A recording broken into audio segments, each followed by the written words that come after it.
अगर आपसे कोई पूछेगा तो क्या कहेंगे आप? शॉर्ट में कहेंगे कि सीरीज़ में क्या होता है, करंट सेम होती है लेकिन जो वोल्टेज होता है सभी रजिस्टर के अक्रॉस डिफरेंट होता है। लेकिन पैरेलल में क्या होता है, जो आपकी करंट है वो डिफरेंट होती है हर किसी रजिस्टर के लिए, लेकिन जो वोल्टेज होता है वो सेम होता है। तो आप इस तरीके से उसको सॉल्व कर सकते हैं। ठीक है गाइस।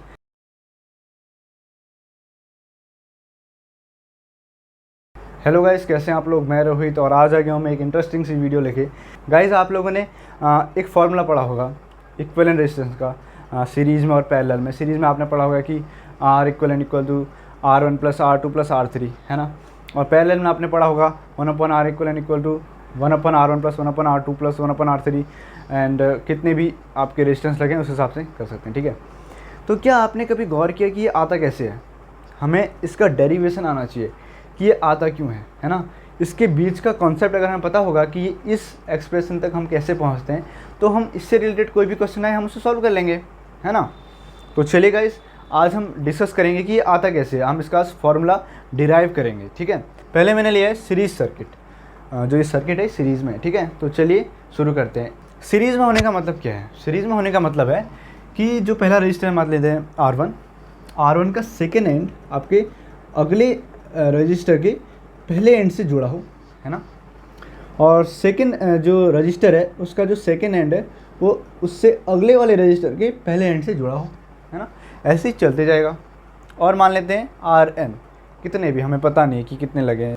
अगर हम यहाँ पे सिर्फ 3 ही लगाना चाह रहे हैं तो यहाँ पे हम n की वैल्यू 3 रख देंगे। तो यहाँ पे आपके जो रजिस्टर होंगे वो R1, R2 और R3 तीन ही हो जाएंगे। यहाँ पे आप n की जगह कुछ भी रख दें, जितने भी n की वैल्यू रखेंगे उतना ही वो एंड तक पहुँचेगा। ठीक है।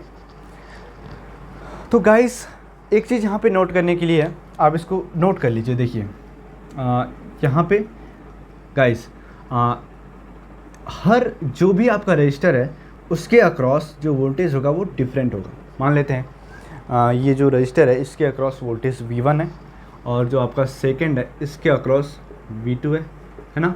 और ये डेडेस, और जो इसके अक्रॉस आपका Vn मान लेते हैं। ठीक है गाइस, ये आप सोचिए। ठीक है। जो वोल्टेज होता है सीरीज़ में आप मान लेते हैं रेजिस्टेंस की जगह आप कुछ और लगा देते हैं, कंडक्टर लगा लेते हैं, या फिर आप यहाँ पे कैपेसिटर लगा लेते हैं। तो सीरीज़ में हमेशा ध्यान रखना, जो वोल्टेज होता है वोल्टेज हर पॉइंट पे अलग अलग होता है ना। तो इसके अक्रॉस यहाँ से यहाँ तक अगर हम मेज़र कर रहे हैं तो मान लेते हैं V1 है। ठीक है। इसके अक्रॉस V1 है तो अगले के अक्रॉस कुछ और वोल्टेज हो सकता है, और उसके अगले जो मान लेते कोई और कंपोनेंट है तो उसके अक्रॉस कुछ और हो सकता है। और जो करंट होती है वो सब के अक्रॉस सेम होती है, यानी कि जो करंट यहाँ से जा रही है वही यहाँ से निकलेगी भी, इस रजिस्टर से भी वही करंट जाएगी, इस रजिस्टर से भी वही करंट जाएगी। तो जो करंट होती है वो सभी रजिस्टर में सेम होती है। यहाँ से आई जा रही है तो यहाँ भी आई जाएगी, यहाँ भी आई यहाँ पे भी आई ही जाएगी। ठीक है। जो करंट होगी वो सेम होगी। अब देखिए ओम्स लॉ क्या कहता है। ओम्स लॉ कहता है V इक्वल टू IR, है ना। R1 के अक्रॉस अगर आप वोल्टेज फाइंड करते हैं तो क्या हो जाएगा, V1 इक्वल टू IR1, है ना। और R2 के अक्रॉस अगर आप फाइंड करना चाहते हैं तो V2 इक्वल टू IR2, है ना। इसको इक्वेशन 1 मान लो, इसको इक्वेशन 2 मान लो। ठीक है। और ऐसी बीच में हो सकता है कितने भी लगे, हमने जो लास्ट एज्यूम किया वो Rn किया। ठीक है। तो Vn क्या हो जाएगा, IRn, है ना, इक्वेशन 3। ठीक है। अब देखिए इस टर्मिनल से इस टर्मिनल तक जो वोल्टेज होगा वो क्या होगा, ओवरऑल सबका सम होगा। यानी कि ये V1 है, ये V2, V3, V4, V5, Vn, उन सब का सम क्या होगा, टोटल वोल्टेज V। तो टोटल वोल्टेज V क्या हो जाएगा, V1 plus V2 plus V3, कुछ भी है ना। V3 अभी तो हमने दो ही यहाँ पे स्टार्टिंग में दो ले रखे हैं, तो V2 डेडेस प्लस Vn, है ना। तो V क्या हो जाएगा, वैल्यू पुट कर दो इक्वेशन 1 2 3 से, IR1 प्लस IR2 प्लस डेडेस प्लस IRn, है ना। और ओम्स लॉ से मैंने बताया था कि जो वोल्टेज होता है, वोल्टेज क्या होता है, IR। ठीक है। हम यहाँ पे R इक्विवेलेंट फाइंड करना चाहते हैं, तो जो V की वैल्यू होगी वो क्या हो जाएगी, IR इक्विवेलेंट। ओके। तो ये इक्वल टू क्या हो जाएगा, IR1 प्लस IR2 प्लस डेडेस प्लस IRn, अब यहाँ से आई, ये हो जाएगा I R equivalent equal to, यहाँ से आई कॉमन ले लो तो ये हो जाएगा R1 plus R2 plus dash plus RN, है ना। यहाँ से आई कट जाएगा और ये हो जाएगा R equivalent equal to R1 plus R2 plus R3 plus dash RN, ठीक है। तो इसका मतलब समझ रहे हैं, सीरीज़ में अगर कोई भी आपका रजिस्टर लगा होगा, अगर आपको अगर कहा जाता है कि इसका इक्विवेलेंट रेजिस्टेंस फाइंड करो, तो आप क्या कर लोगे, उनको डायरेक्ट जोड़ दोगे। उससे क्या होगा, आपका टोटल जो इक्विवेलेंट रेजिस्टेंस है वो आ जाएगा, है ना। और ये पूरा क्लब होके ये जब हम इसका इक्विवेलेंट रेजिस्टेंस निकालेंगे तो क्या हो जाएगा, ये ऐसा हो जाएगा कि नहीं, सर्किट कुछ ऐसा दिखेगा। यानी कि आपने बीच के जो जितने भी अलग अलग थे सबको गायब करके एक में उनको कन्वर्ट कर दिया, और इसी को कहेंगे आर इक्विवेलेंट। ये मान लेते ए है, ये बी है ना, मान लेते ए है, ये बी है। देखिए इस तरीके से ये फाइंड हो जाता है। ये हमने निकाला इसके लिए, सीरीज़ के लिए। अब आते हैं पैरेलल पे।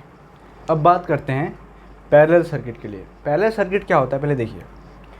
पैरेलल सर्किट में यहाँ पे मान लेते हैं ये R1 है, R2 है, और ये ऐसी बहुत सारे आपके रजिस्टर मान लेते हैं कनेक्ट हैं, और लास्ट मान लेते हैं RN है।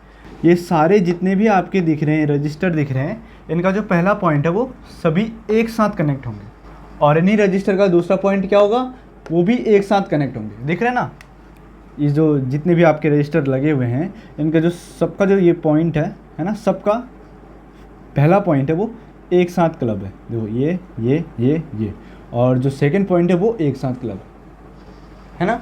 तो इस तरीके से आप बता सकते हैं कि ये सीरीज़ में है या पैरेलल में है। किस में है ये पैरेलल में है, ठीक है।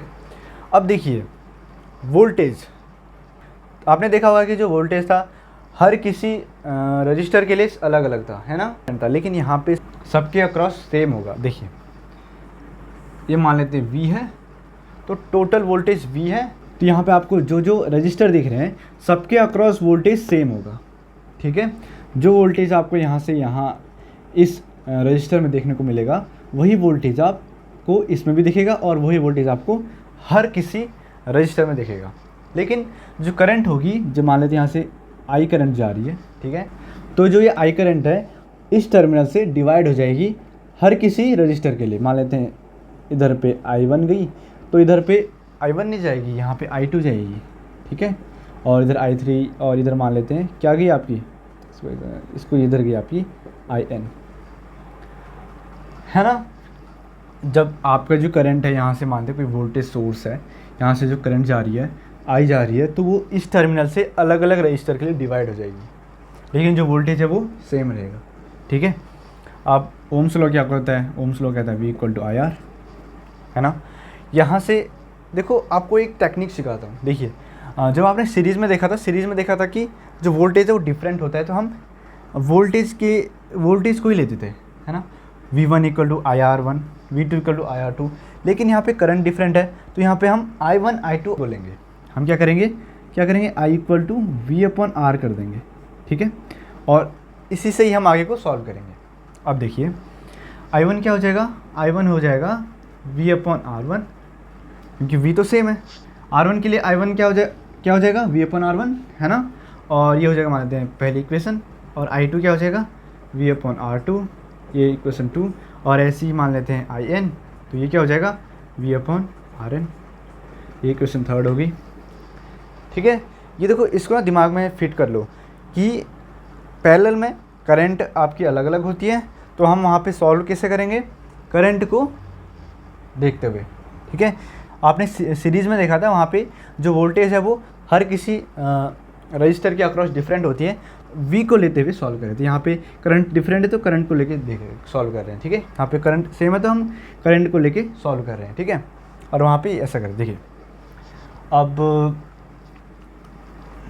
अब देखिए टोटल करंट क्या होगी, यहाँ से करंट जा रही है I1 I2 I3, है ना।